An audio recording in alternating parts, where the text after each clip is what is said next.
Postpartum hemorrhage is a significant loss of blood after giving birth, and it's the number one reason for maternal morbidity and maternal death around the world. Specifically, it's defined as losing more than 500 milliliters of blood after a vaginal delivery, or more than 1,000 milliliters after a cesarean section delivery. Of course, deliveries can be messy, and it's impossible to measure the precise amount of blood that's lost, and there's the possibility of internal bleeding.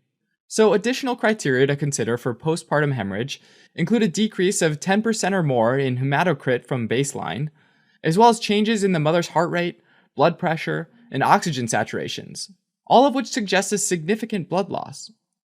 Significant bleeding in the first 24 hours after delivery is called primary postpartum hemorrhage, and after that it's called secondary or late postpartum hemorrhage. The most common causes of postpartum hemorrhage can be lumped into four groups, which can easily be remembered as the 4 T's: tone, trauma, tissue, and thrombin. Tone refers to the lack of uterine tone, also known as uterine atony, basically a soft, spongy, boggy uterus.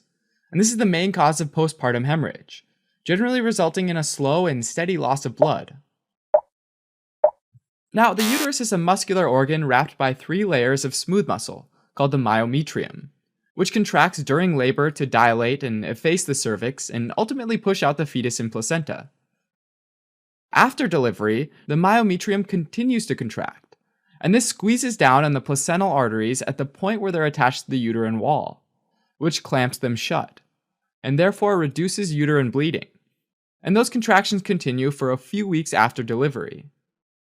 With uterine atony, though, the uterus fails to contract after birth, and those placental arteries don't clamp down, which leads to excessive bleeding and postpartum hemorrhage. Uterine atony can be caused by several things: repeated distension of the uterus as a result of multiple pregnancies, overstretching from twins or triplets, or any condition that causes too much uterine stretching can interfere with efficient uterine contractions and lead to diminished tone and eventual uterine atony. Uterine atony can also happen when the uterine muscles fatigue during the delivery process because of a prolonged labor. It can also happen when a woman is unable to empty her bladder, since a full bladder can push against the uterus and interfere with uterine contractions.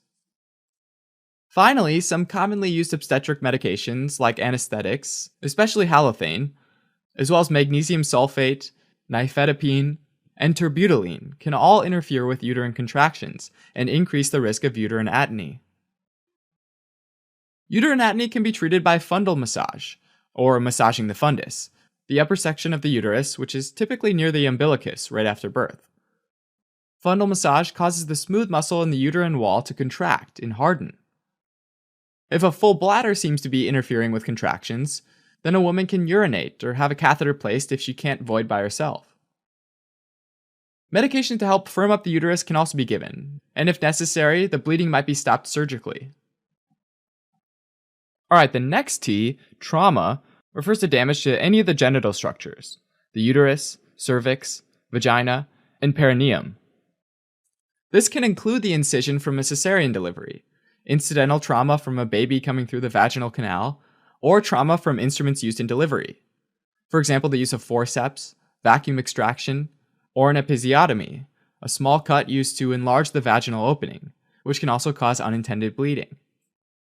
Sometimes that bleeding's in a concealed location, and a hematoma can form, which is a mass or collection of blood, and go unnoticed for hours after delivery. A key to recognizing hematoma is severe pain and persistent bright red vaginal bleeding, in spite of a firmly contracted uterus. In general, any trauma-related bleeding is an emergency, and the site of bleeding has to be repaired right away, generally by applying pressure and stitching lacerations. The next T, tissue, refers to placental fragments retained in the uterine cavity. The entire placenta normally separates from the uterine wall in the 3rd stage of labor, but occasionally a part of the placenta can stay behind in the uterus. In placenta accreta, the placenta invades the myometrium, so it doesn't easily separate from the uterus. Placenta accreta, or just too much traction on the umbilical cord, can both cause the placenta to be retained. This in turn prevents effective uterine contractions, and leads to uterine atony. The goal with this one is to prevent it from happening in the first place, by making sure that the placenta comes out completely intact, and removing any tissue that does get retained as soon as possible. Thrombin, the final T, refers to the mother having some condition that prevents blood clots from forming normally. For example, a genetic disorder like von Willebrand disease, or an obstetric condition like eclampsia and placental abruption, which might result in a clotting disorder. And these can lead to disseminated intravascular coagulation, or DIC. These are conditions that prevent a clot from forming normally when there's a bleed, and this can turn even a tiny bleed into a serious problem, since it doesn't stop easily. The treatment for each of these is specific to the underlying cause. Alright, so postpartum hemorrhage is an obstetric emergency, and maintaining adequate circulating volume is a key priority. Regardless of the cause, intravenous fluids and blood products may be used to ensure that the vital organs are well perfused.